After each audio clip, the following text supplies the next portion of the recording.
Maingat na inilagay ni Edward ang mga folder na puno ng mga dokumento sa kanyang magarang leather na briefcase.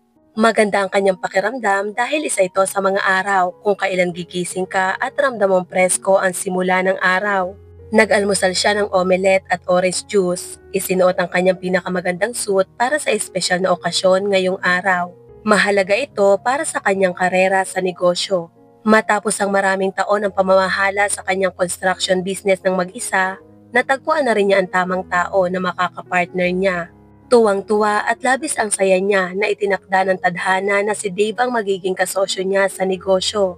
Hindi niya maisip na magkakaroon siya ng mas mahusay na katuwang.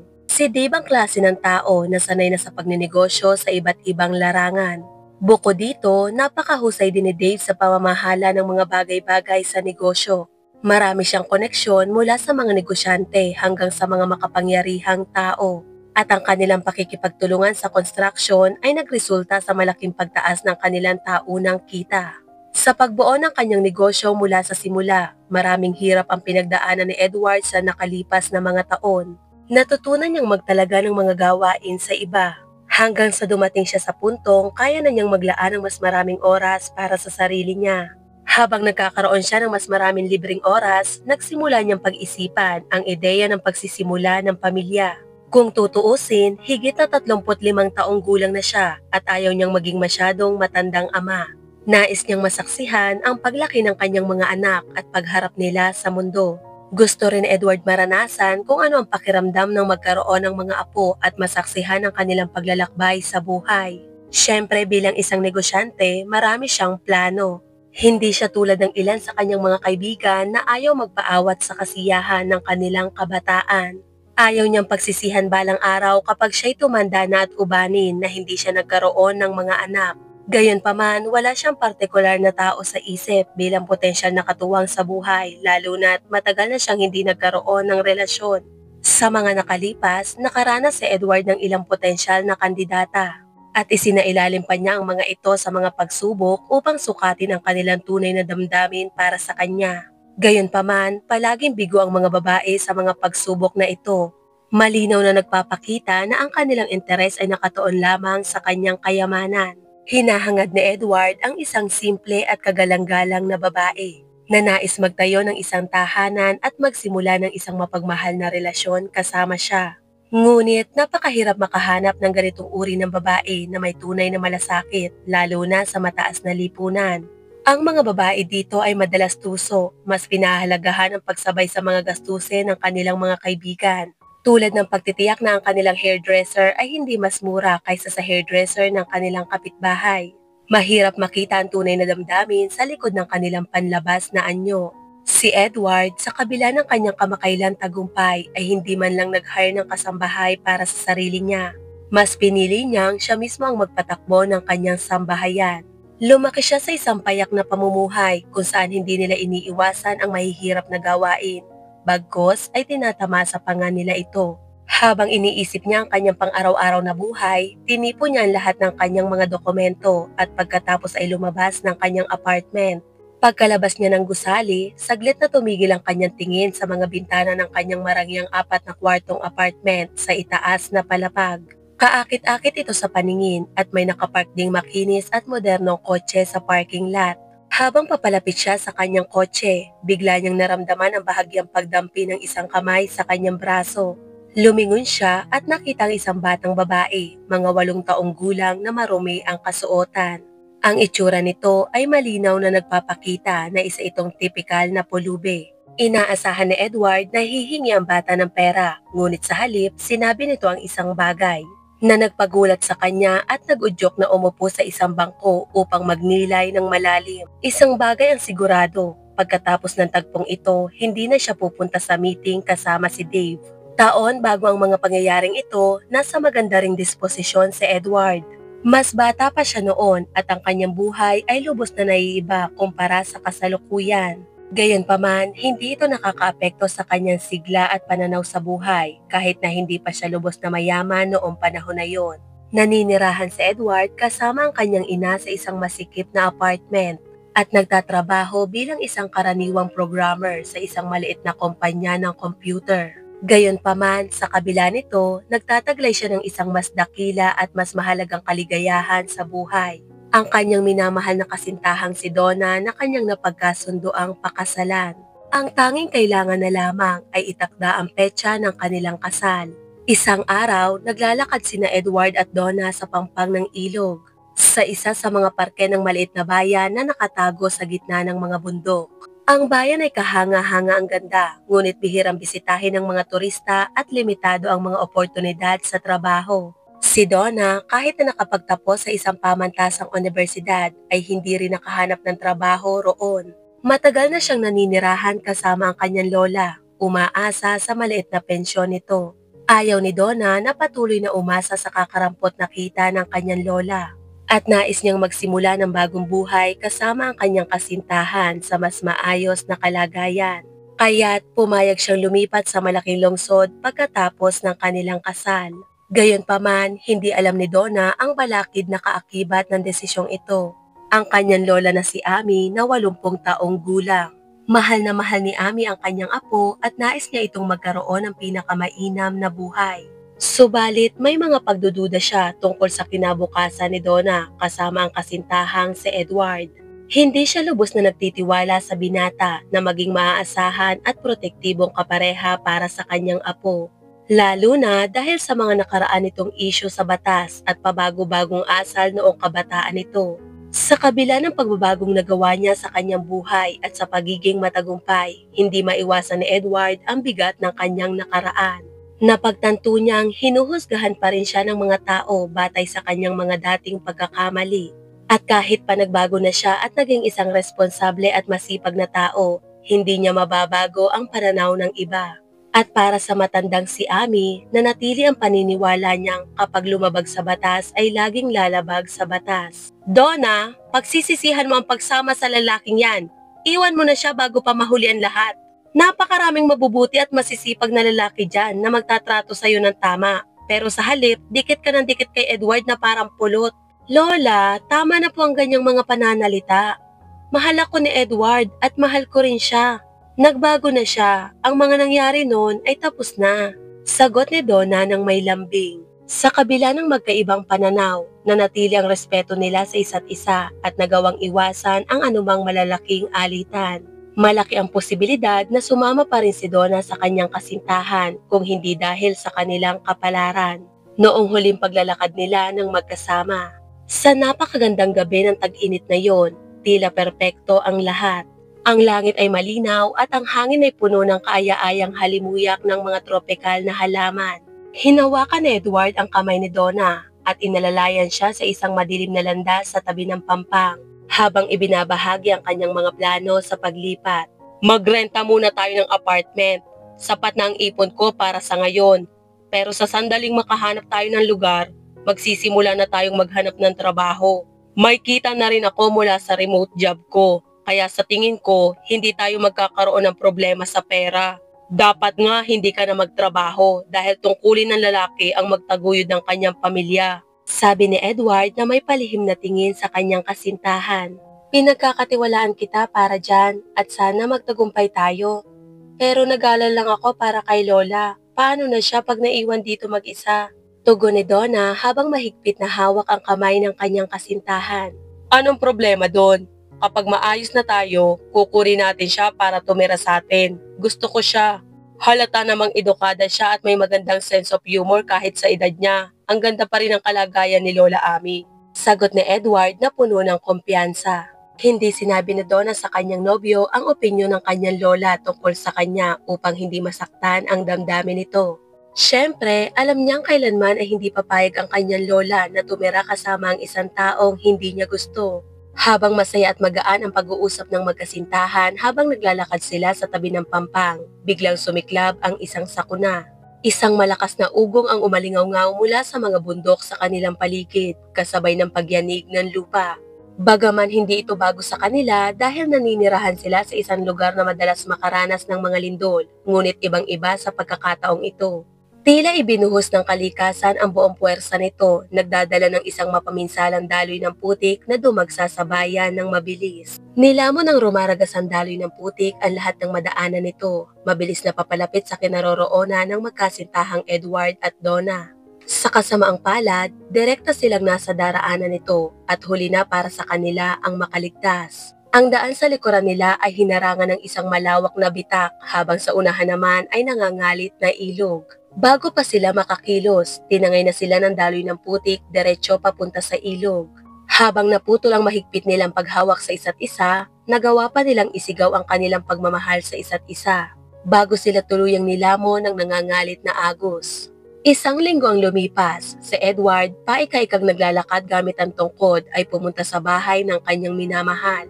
Sa biglaang baha, nagtamo ang binata ng pinsala sa kanyang binti matapos bumagsak sa mabatong ilalim ng ilog. Sa kabila nito, nagawa niyang makarating sa Pampang kung saan siya nailigtas at nadala sa ospital. Kahit may iniindang sugat, determinado si Edward na makita ang kanyang kasintahan. Sa sandaling kaya na niyang kumilos, nagmadali siyang pumunta sa bahay ni Donna.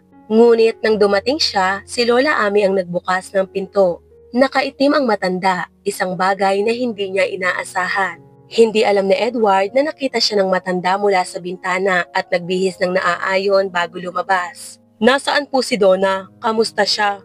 Tanong niya nang may pagkabalisa. "Pinagbawalan ko siya ng maraming beses na lumayo sa'yo, pero ngayon wala na siya. Kasalanan mo ang lahat ng ito. Dinala mo siya sa isinumpang parke na yon.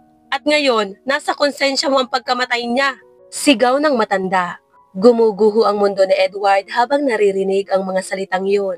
Labis siyang nakaramdam ng pagkakasala sa pagkamatay ng kanyang minamahal.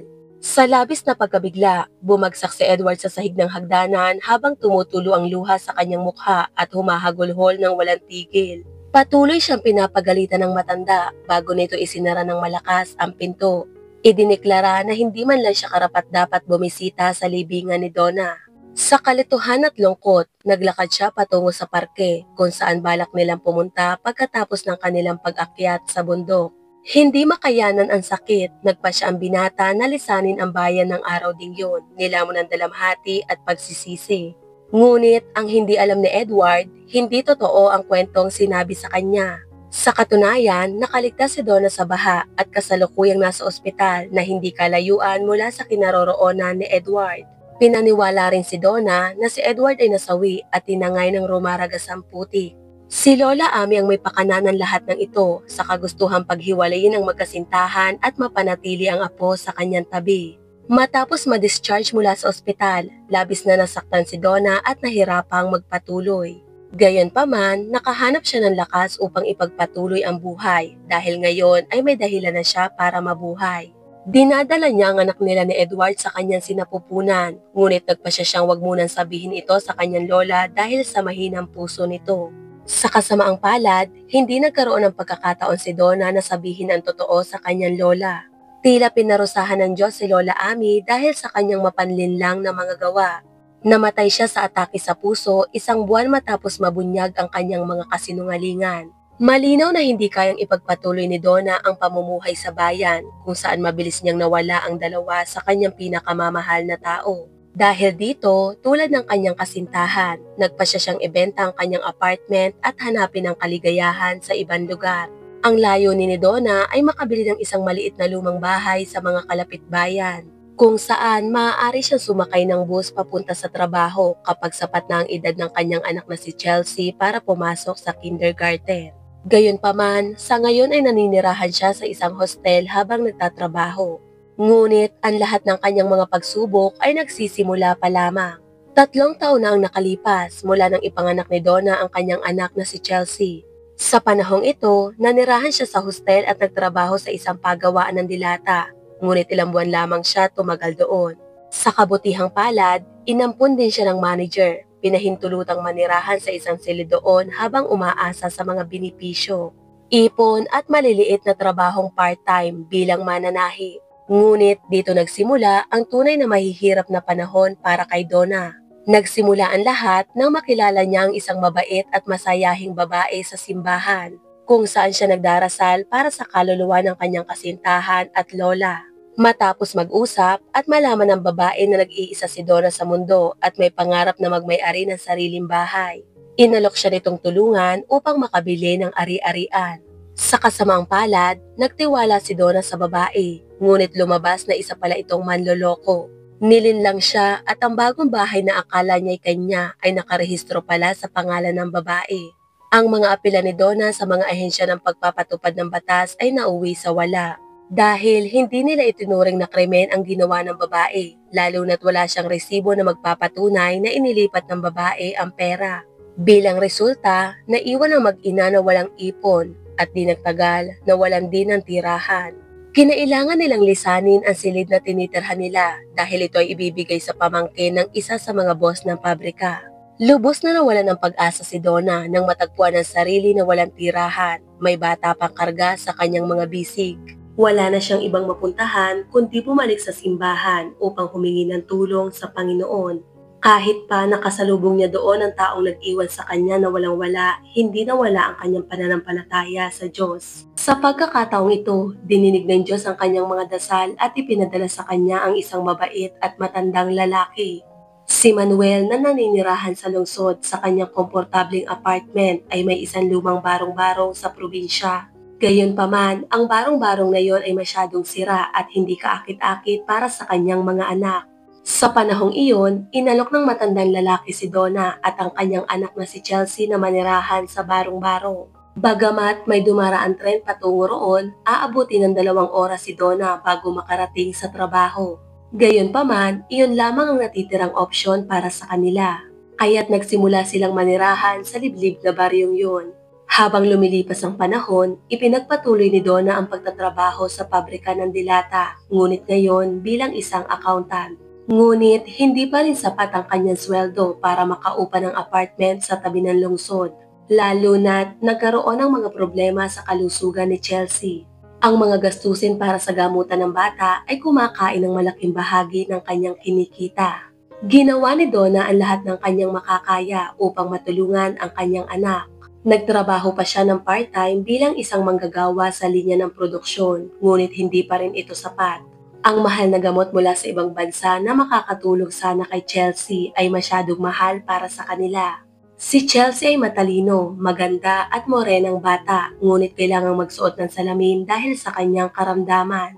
Nakikita niya kung gaano kahirap ang trabaho ng kanyang ina, kaya't nagpasya siyang tumulong. Araw-araw pagkatapos ng klase, sa halip na maghintay sa parke malapit sa trabaho ng kanyang ina, dinadala niya ang kanyang plauta at pumupunta sa liwasan upang tumugtog, umaasang makalikom ng kaunting pera. Ang mga nagdaraang tao ay naaawa sa batang namamalimos at madalas mag-iwan ng mga barya sa kanyang sombrero. Bagamat hindi ito malaking tulong para sa kanyang ina, naniniwala pa rin si Chelsea na balang araw ay magiging maayos din ang lahat. Gaya ng nakasanayan, naglalakad si Chelsea patungo sa liwasan nang mapadaan siya sa isang mamahaling kotse. Narinig niya ang mahinang pag-uusap ng 2 lalaki. Isa sa kanila ay tila nagmumula sa ilalim ng sasakyan. Sinundan ni Chelsea ang mga lalaki, ngunit hindi siya pinansin ng mga ito sapagkat isa lamang siyang maliit na pulubi sa kanilang paningin. Magaling, Pong. Ngayon, sasabog ang taong yun pagdating niya sa meeting kasama ang kliyente. Kung alam lang niya kung sino talaga si Dave, sabi ng lalaki halatang nagagalak. Lahat ng panahong ginugol sa bilangguan, sulit na sulit. Tigilan mo na yan, maganda ang bayad niya at ang iba ay wala nang kinalaman sa atin. Sagot ng kasabwat habang panakanakan sumusulyap kay Chelsea. Nagpatuloy ang mga lalaki sa kanilang paglakad, samantalang mabilis na tumakbo si Chelsea papunta sa kotse upang hintayin ang may-ari nito. Laking gulat na Edward nang sabihin ng maliit na pulubi na huwag siyang pumunta sa meeting dahil may mga lalaking naglagay ng kung ano sa ilalim ng kanyang kotse na maaaring sumabog ng malakas, sapat upang maalala ito ng buong paligid. Naniwala si Edward sa kanya at upang makasiguro, tumawag ng pulis. Agad namang inalis ng mga pulis ang pampasabog mula sa ilalim ng kotse. Ngunit ang pinakamahalaga ay habang hinihintay nila ang mga pulis, nagkaroon siya ng pagkakataong tanungin ng batang pulubi tungkol sa kanyang pinagmulan. Ikinuwento ng bata ang kanyang kwento kay Edward at ipinakita ang litrato ng kanyang ina na nagpatibok ng mabilis sa puso ng lalaki. Mas higit pa ang gulat ni Donna kaysa kay Edward nang tumawag ang isang hindi kilalang lalaki at nagpasalamat sa kanya sa pagsagip ng kanyang buhay. Sinabi nito na pagkatapos maayos ang lahat sa mga pulis, siya mismo ang maghahatid kay Chelsea pauwi. Si Dave kasama ang kanyang mga kasabwat ay inaresto sa parehong araw. Hindi kailanman inakala ni Edward na ang kanyang pinagkakatiwalaan at iginagalang na kasamahan ay gagawa ng ganitong bagay para lamang sa pera. Kinabukasan, lubhang nag-aalala si Donna para sa kanyang anak. Ngunit laking gulat niya nang isang buong hanay ng mga sasakyang pangkasal ang huminto sa harap ng kanyang bahay. Masayang bumaba si Chelsea kasama si Edward. Ang kanyang Edward buhay at walang anumang sugat. Agad na nagtakbuhan ng magkasintahan upang magyakapan habang nakatayo si Chelsea sa malapit, litong-lito kung sino ang lalaking ito. "Pakakasalan mo ba ako?" Ang tanging bulong ni Edward. "Oo," sagot ni Donna na may mga luha ng kagalakan. Hindi na mabilang kung gaano karaming hirap ang tiniis ng pobreng babae at ng kanyang anak. Ngunit sa wakas, bumalik ang kaligayahan sa kanilang buhay. Maging ang babaeng manloloko, matapos lapitan ng mga seryosong tao ay napilitang isauli ang perang kanyang inimbolsyo. Hindi nagtanim ng galit si Donna sa kanyang lola. Alam na alam niyang ang layunin nito ay ang kanyang kaligayahan.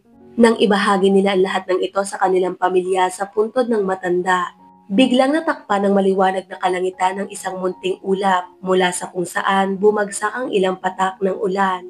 Para bang iyon ay isang palatandaan, isang pahiwatig na humihingi ng tawad ang matanda para sa kanyang mga nagawa.